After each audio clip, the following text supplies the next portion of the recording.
সূরা তাহা। রহমান রহিম আল্লাহ তাআলার নামে। তাহা, হে নবী, আমি এ কোরআন এজন্য নাজিল করিনি যে তুমি এর দ্বারা কষ্ট পাবে। এ কোরআন তো হচ্ছে বরং কষ্ট থেকে মুক্তি পাওয়ার একটি উপায় ও নসিহত মাত্র সে ব্যক্তির জন্য যে আল্লাহ তাআলাকে ভয় করে।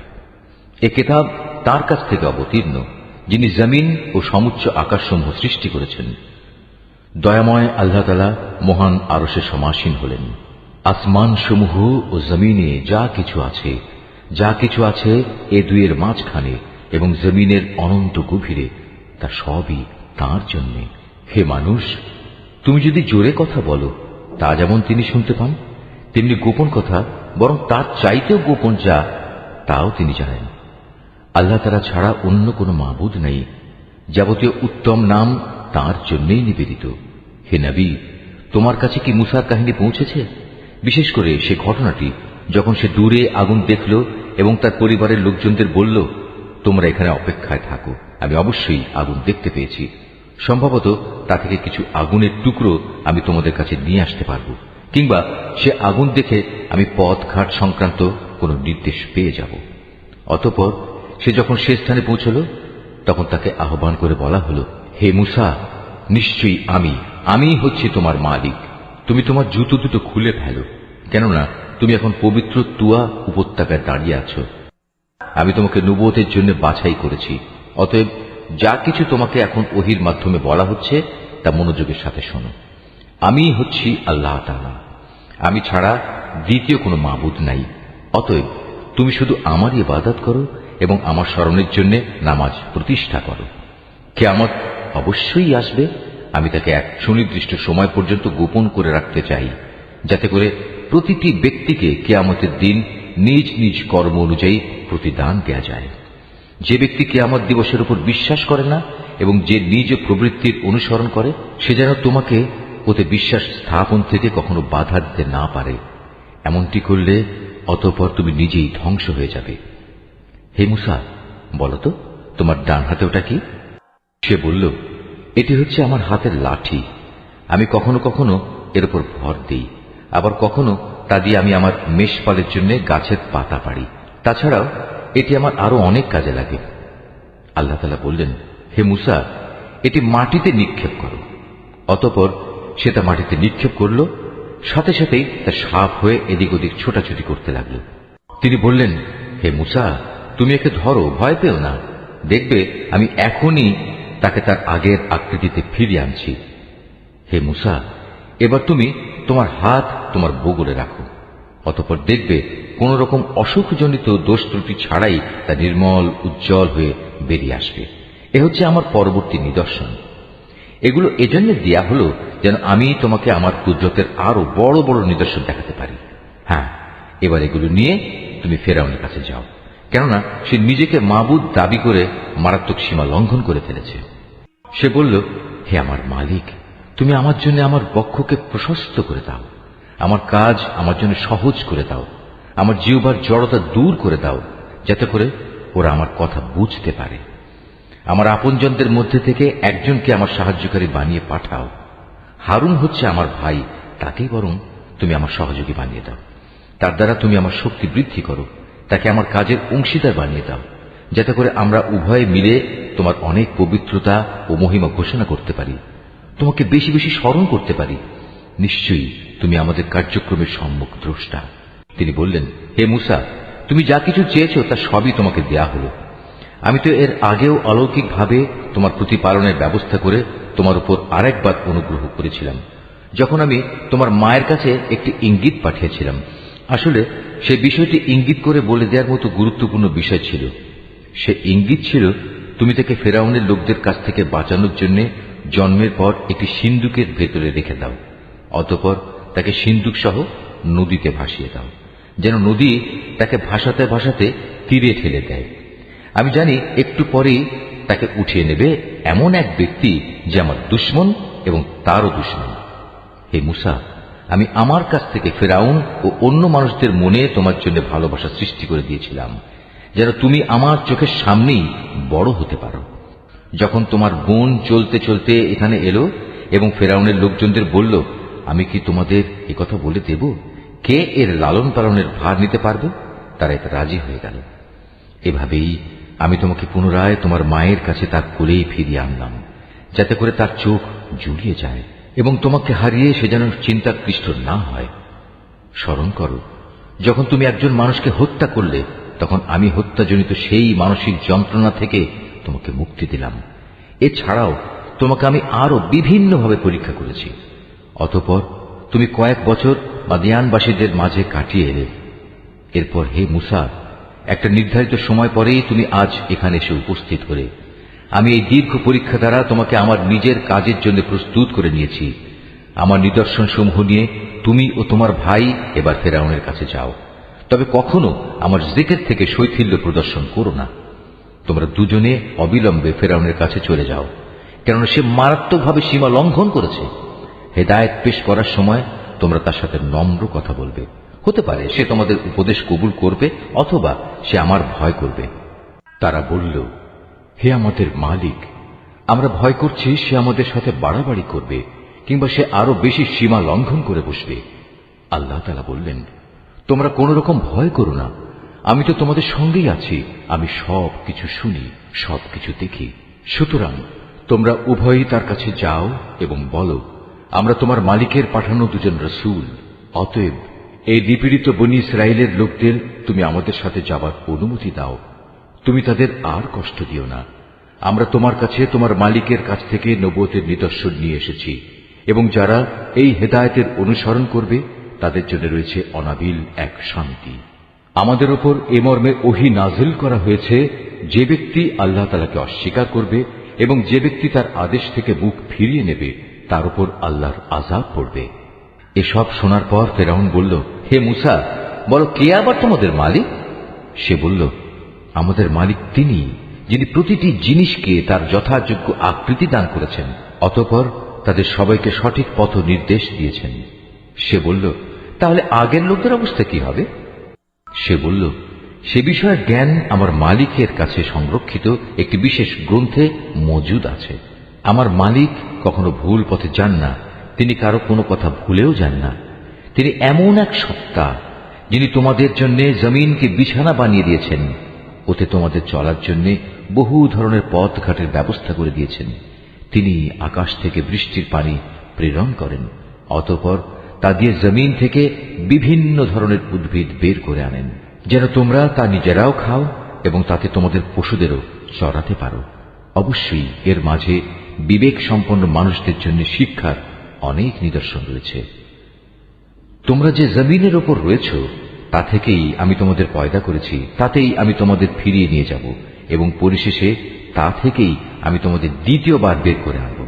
ফেরাউনের অবস্থা ছিল, আমি তাকে আমার যাবতীয় নিদর্শন দেখিয়েছি, কিন্তু এ সত্ত্বেও সে একে মিথ্যা প্রতিপন্ন করেছে এবং অবিশ্বাস করেছে। এক পর্যায়ে ফেরাউন বলল, হে মুসা, তুমি কি নবুয়তের দাবি নিয়ে এজন্য আমাদের কাছে এসেছো যে তুমি তোমার জাদু ও তেলেসমাতি দিয়ে আমাদের দেশ থেকে বের করে দেবে? তবে হ্যাঁ, আমরাও তোমার সামনে অনুরূপ জাদু এনে হাজির করব। অতএব এসো, তোমার এবং আমাদের মাঝে একটা মোকাবেলার ওয়াদা ঠিক করে নিই, যার আমরাও খেলাপ করব না, তুমিও করবে না। তবে এটা হবে খোলা ময়দানে, যেন সবাই তা দেখতে পায়। সে বলল, হ্যাঁ, তোমাদের সাথে প্রতিযোগিতার ওয়াদা হবে তোমাদের মেলা বসার দিন। সেদিন মধ্যদিনেই যেন লোকজন এসে জমা হয়ে যায়। অতঃপর ফেরাউন উঠল এবং কথা অনুযায়ী জাদুর সামানপাত্র জমা করল। তারপর মোকাবেলা দেখার জন্য সে ময়দানে এসে হাজির হল।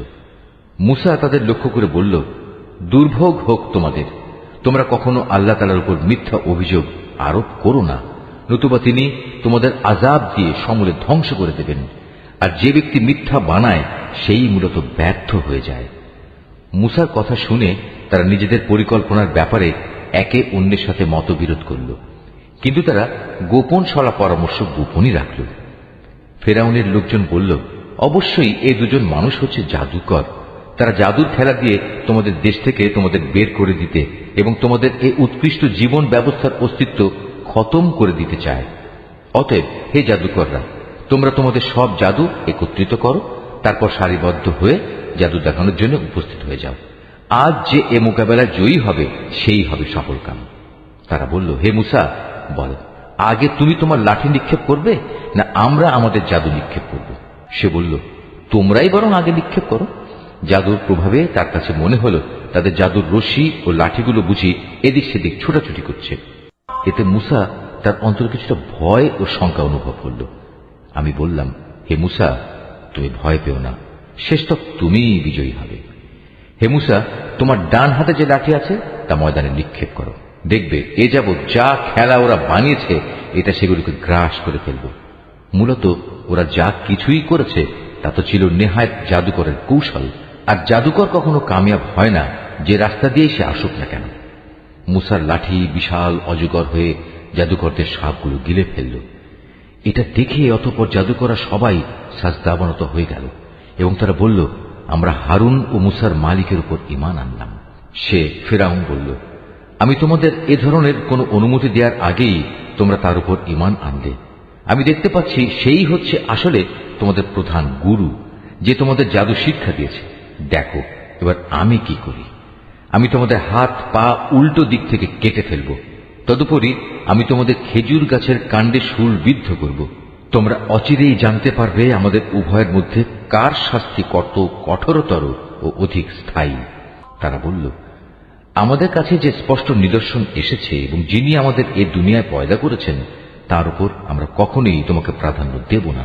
সুতরাং তুমি যা করতে চাও তাই করো। তুমি বড়জোর এ পার্থিব জীবন সম্পর্কেই কোনো সিদ্ধান্ত গ্রহণ করতে পারবে। আমরা তো আমাদের মালিকের উপর ঈমান এনেছি যাতে করে তিনি আমাদের গুনাহসমূহ, বিশেষ করে তুমি যে আমাদের জাদু করতে বাধ্য করেছ তা যেন মাফ করে দেন। আমরা বুঝতে পেরেছি আল্লাহ তাআলাই হচ্ছেন শ্রেষ্ঠ, তিনি হচ্ছেন অধিকতর স্থায়ী। যে ব্যক্তি কোনো অপরাধে অপরাধী হয়ে তার মালিকের দরবারে হাজির হবে তার জন্য থাকবে জাহান্নাম, আর জাহান্নাম এমন এক জায়গা যেখানে মানুষ মরতে চাইলেও মরবে না, আবার বাঁচার মতো করে বাঁচবেও না। অপরদিকে যে ব্যক্তি তার কাছে মোমেন হয়ে কোনো নেক কাজ নিয়ে হাজির হবে তারাই হচ্ছে সেসব লোক যাদের জন্য রয়েছে সমুচ্চ মর্যাদা, এমন এক স্থায়ী জান্নাত যার পাদদেশ দিয়ে ঝর্ণাধারা প্রবাহিত হবে, সেখানে তারা থাকবে চিরকাল। এ হচ্ছে সে ব্যক্তির পুরস্কার যে স্বীয় জীবন পবিত্র রেখেছে। আমি মূসার কাছে এ মর্মে ওহী পাঠিয়েছি, তুমি আমার বান্দাদের নিয়ে রাতের বেলায় এই দেশ ছেড়ে চলে যাও এবং আমার আদেশে তুমি ওদের জন্য সমুদ্রের মধ্যে একটি শুষ্ক সড়ক বানিয়ে নাও। পেছন থেকে কেউ তোমাকে ধাওয়া করবে এই আশঙ্কা তুমি কখনোই করো না। মূসা তার জাতিকে নিয়ে সাগরের পানি বেরিয়ে গেল। অতঃপর ফেরাউন তার সৈন্য সামন্ত সহ তাদের পশ্চাৎ ধাবন করল। তারপর সাগরের অথই পানি তাদের ডুবিয়ে দেয়, ঠিক যেমনটি তাদের ডুবিয়ে দেওয়া উচিত ছিল। মূলত ফেরাউন তার জাতিকে গোমরাহ করে দিয়েছে, সে কখনোই তাদের সঠিক পথ দেখায়নি। হে বনী ইসরাইল, চেয়ে দেখো আমি কিভাবে তোমাদের প্রধান শত্রু ফেরাউন থেকে তোমাদের মুক্তি দিয়েছি এবং আমি তোমাদের নবীর কাছে তুর পাহাড়ের ডান দিকে যে স্থানে তাওরাত গ্রন্থ দানের ওয়াদা করেছিলাম তাও পূরণ করেছি। তোমাদের জন্য আমি আরো নাজিল করেছি তোমাদের প্রতি এক পবিত্র খাবার যার নাম মান এবং সালওয়া। তোমাদের আমি যা ভালো খাবার দান করেছি তা খাও এবং তাতে বাড়াবাড়ি করো না, নতুবা তোমাদের উপর আমার গজব অবধারিত হয়ে যাবে, আর যার উপর আমার গজব নাজিল হবে সে তো ধ্বংসই হয়ে যাবে। আমি অবশ্যই তার প্রতি ক্ষমাশীল যে ব্যক্তি তওবা করল অতঃপর সৎপথে অবিচল থাকল। মূসা পাহাড়ে আসার পর আমি বললাম, হে মূসা, কেন তুমি তোমার জাতির লোকদের থেকে তাড়াতাড়ি তুর পর্বতে চলে এলে? সে বলল, না, তারা তো আমার পেছনেই রয়েছে। আমি তোমার কাছে আসতে তাড়াতাড়ি করলাম যাতে করে হে মালিক তুমি আমার উপর সন্তুষ্ট হও। তিনি বললেন, তোমার চলে আসার পর আমি তোমার জাতিকে আর এক পরীক্ষা ফেলেছি। সামেরি নামের এক ব্যক্তি তাদের গোমরাহ করে দিয়েছিল। অতঃপর মূসা অত্যন্ত ক্রুদ্ধ ও ক্ষুব্ধ হয়ে তার জাতির কাছে ফিরে এলো। এসে তাদের সে বলল, হে আমার জাতি, এ তোমরা কি করলে? আল্লাহ তাআলা কি তোমাদের একটি উত্তম প্রতিশ্রুতি দেননি যে তোমাদের তিনি এ জমিনের কর্তৃত্ব সমর্পণ করবেন? তবে কি আল্লাহ তাআলার এ প্রতিশ্রুতির সময়টি তোমাদের কাছে খুব দীর্ঘ মনে হয়েছিল? তোমরা আর অপেক্ষা করতে পারলে না? কিংবা তোমরা এটাই চেয়েছ তোমাদের উপর তোমাদের মালিকের গজব অবধারিত হয়ে পড়ুক, অতঃপর তোমরা আমার ওয়াদাই ভঙ্গ করে ফেললে? তারা বলল, হে মূসা, আমরা তোমার প্রতিশ্রুতি নিজেদের ইচ্ছায় ভঙ্গ করিনি। আসলে যা ঘটেছে তা ছিল মানুষদের অলংকার পত্রের বোঝা আমাদের উপর চাপানো হয়েছিল। আমরা তা বইতে না পেরে আগুনে নিক্ষেপ করে দিই। এ ছিল আমাদের অপরাধ। এভাবেই সামেরি আমাদের প্রতারণার জালে নিক্ষেপ করল। তারপর সে অলংকার দিয়ে তাদের জন্য একটি বাছুর বানিয়ে বের করে আনল। মূলত তা ছিল একটি নিষ্প্রাণ অবয়ব, তাতে গরুর মতো শব্দ ছিল মাত্র। তারা এটুকু দেখেই বলতে লাগলো, এ হচ্ছে তোমাদের মাবুদ, এটি মুসার মাবুদও। কিন্তু মুসা এর কথা ভুলে আর এক মাবুদের সন্ধানে তুর পাহাড়ে চলে গেছে। ধিক তাদের বুদ্ধির উপর! তারা কি দেখেনি ওটা তাদের কথার কোনো উত্তর দেয় না, না ওটা তাদের কোন রকম ক্ষতি কিংবা উপকার করার ক্ষমতা রাখে? মুসা তার জাতির কাছে ফিরে আসার আগেই হারুন তাদের বলেছিল, হে আমার জাতি, এই গোবাছুর দ্বারা তোমাদের ঈমানেরই পরীক্ষা নেওয়া হচ্ছে। তোমাদের মালিক তো হচ্ছেন দয়াময় আল্লাহ তাআলা। তোমরা আমার অনুসরণ করো এবং আমার আদেশ মেনে চলো। ওরা বলল, যতক্ষণ পর্যন্ত মুসা আমাদের কাছে ফিরে না আসবে আমরা এর পূজা থেকে বিরত হব না। মুসা এসে এসব নাফরমানি কাজ দেখল। সে বলল, হে হারুন, তুমি যখন দেখলে ওরা গোমরা হয়ে গেছে, তখন তোমাকে কোন জিনিস বিরত রেখেছিল যে তুমি আমার কথার অনুসরণ করলে না? তুমি কি আমার আদেশ তাহলে অমান্যই করলে? সে বলল, হে আমার মায়ের ছেলে, তুমি আমার দাড়ি ও মাথার চুল ধরো না। আমি এমনই একটি আশঙ্কা করেছিলাম। তুমি ফিরে এসে হয়তো বলবে, তুমি বনী ইসরায়েলদের মাঝে বিভেদ সৃষ্টি করেছ এবং তুমি আমার কথা পালনের যত্ন নাওনি। মুসা সামেরীকে জিজ্ঞেস করল, এবার বলো তোমার ব্যাপারটা কি হয়েছিল? সে বলল, আসলে আমি যা দেখেছিলাম তা ওরা দেখেনি। ঘটনাটা ছিল, আমি আল্লাহর বাণীবাহকের পদচিহ্ন থেকে এক মুঠো মাটি নিয়ে নিলাম, অতঃপর তা ওতে নিক্ষেপ করলাম। আমার মন কেন জানি এভাবেই আমাকে ব্যাপারটা বুঝিয়ে দিয়েছিল। সে বলল, চলে যাও আমার সম্মুখ থেকে। তোমার জীবদ্দশায় তোমার জন্য এই শাস্তি নির্ধারিত হল। তুমি বলতে থাকবে, আমাকে কেউ স্পর্শ করো না। এছাড়া তোমার জন্য আরো আছে পরকালের আযাবের ওয়াদা, যা কখনো তোমার কাছ থেকে সরে যাবে না। তাকিয়ে দেখো তোমার বানানো মাবুদের প্রতি, যার পূজায় তুমি এতদিন রত ছিলে। আমি ওকে অবশ্যই জ্বালিয়ে দেব, অতঃপর তার ছাই বিক্ষিপ্ত করে সমুদ্রে নিক্ষেপ করব। হে মানুষ, তোমাদের মাবুদ তো কেবল আল্লাহ তাআলাই, যিনি ব্যতীত দ্বিতীয় কোনো মাবুদ নেই। তিনি তার জ্ঞান দিয়ে সবকিছু পরিবেষ্টন করে আছেন। হে নবী, মুসার যেসব ঘটনা তোমাদের আগে ঘটেছে তার সংবাদ আমি এভাবেই তোমাকে শুনিয়ে যাব। তাছাড়া আমি তোমাকে আমার কাছ থেকে একটি স্মরণিকাও দান করেছি।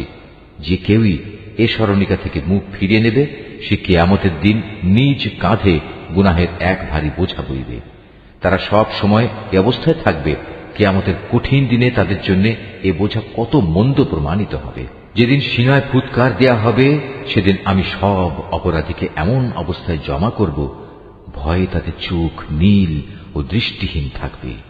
তারা নিজেদের মধ্যে চুপে চুপে বলাবলি করতে থাকবে, তোমরা দুনিয়ায় বড়জোর 10 দিন অবস্থান করে এসেছ। আসলে আমি জানি সে অবস্থানের সঠিক পরিমাণ কত ছিল, বিশেষ করে যখন তাদের মধ্যেকার সবচেয়ে বিবেকবান ব্যক্তি, যে সৎ পথে ছিল, বলবে, তোমরা তো দুনিয়ায় মাত্র একদিন অবস্থান করে এসেছ। হে নবী, তারা তোমার কাছে কিয়ামতের সময় পাহাড়গুলোর অবস্থা কি হবে জানতে চাইবে। তুমি তাদের বলো, সে সময় আমার মালিক এগুলোকে টুকরো টুকরো করে উড়িয়ে দেবেন, অতঃপর এই জমিনকে তিনি মসৃণ ও সমতল ভূমিতে পরিণত করে ছাড়বেন। তুমি এতে কোন রকম অসমতল ও উঁচু নিচু দেখবে না। সেদিন সব মানুষ একজন আহ্বানকারীর পেছনে চলতে থাকবে, তার জন্য কোনো বাঁকা পথ থাকবে না। সে চাইলেও অন্যদিকে যেতে পারবে না। সেদিন দয়াময় আল্লাহ তাআলার প্রচন্ড ক্ষমতার সামনে অন্য সব শব্দেই ক্ষীণ হয়ে যাবে। এ ভয়ঙ্কর পরিস্থিতিতে ভীত বিহবল মানুষের পায়ে চলার মৃদু আওয়াজ ছাড়া আর কিছুই তুমি শুনতে পাবে না। সেদিন পরাক্রমশালী আল্লাহ তাআলার সামনে কারো কোনো রকম সুপারিশই কাজে আসবে না। অবশ্য যাকে করুণাময় আল্লাহ তাআলা অনুমতি দেবেন এবং যার কথায় তিনি সন্তুষ্ট হবেন, তার কথা আলাদা। তাদের সামনে ও পেছনে যা কিছু আছে তা তিনি সম্যক অবগত আছেন, কিন্তু তারা তাদের ক্ষুদ্র জ্ঞান দ্বারা তার বিশাল জ্ঞানকে কোনোদিনই পরিবেষ্টন করতে পারবে না। সেদিন মানুষের চেহারাগুলো সেই চিরঞ্জীব ও অনাদি সত্তার সামনে অবনত হয়ে যাবে। ব্যর্থ হবে সে ব্যক্তি যে সেদিন শুধু জুলুমের ভারী বহন করবে। অপরদিকে যে ব্যক্তি ঈমানের সাথে দুনিয়ায় নেক কাজ করেছে, সেদিন সে কোনো জুলুমের ভয় করবে না এবং কোনো ক্ষতির ভয়ও। এভাবেই আমি কোরআনকে পরিষ্কার আরবি ভাষায় নাজিল করেছি।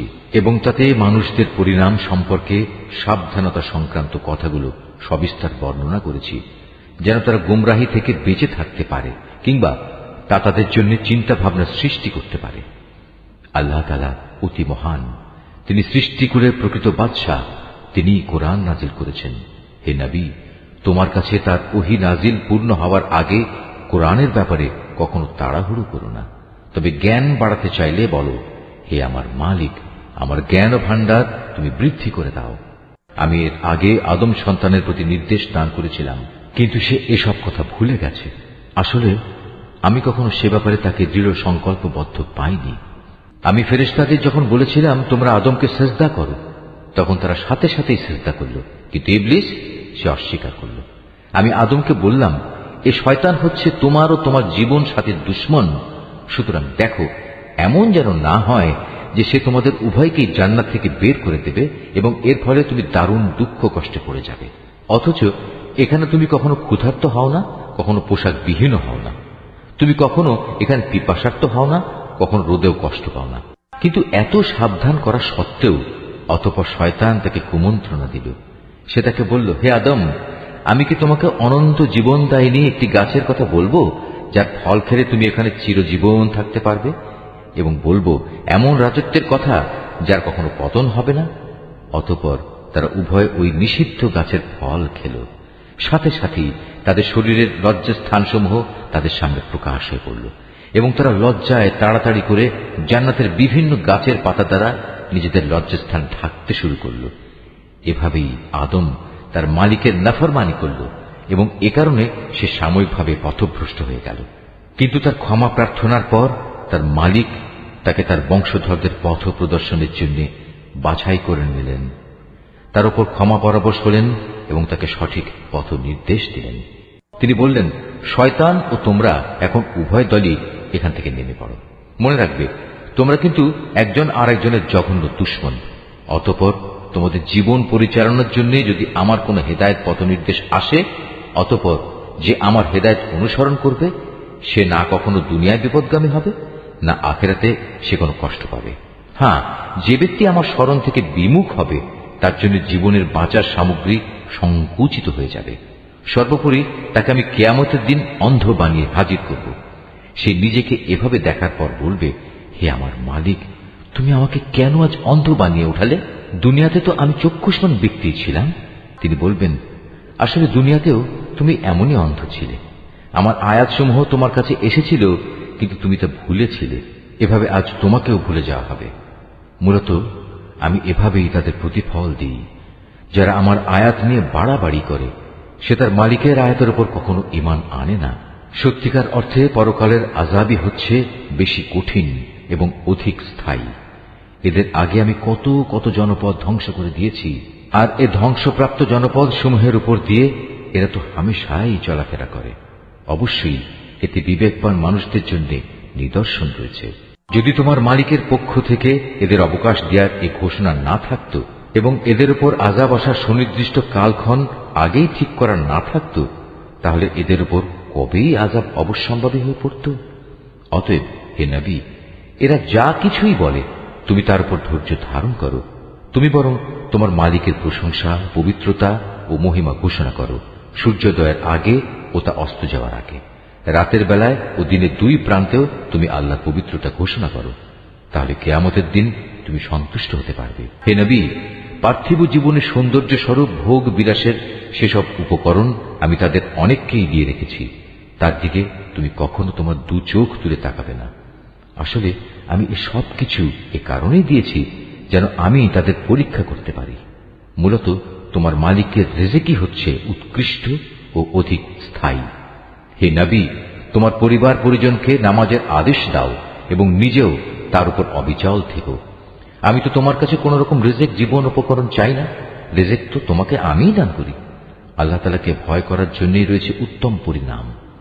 এর পরেও মূর্খ লোকেরা বলে, এ ব্যক্তি তার মালিকের কাছ থেকে আমাদের কাছে কোনো নিদর্শন নিয়ে আসে না কেন?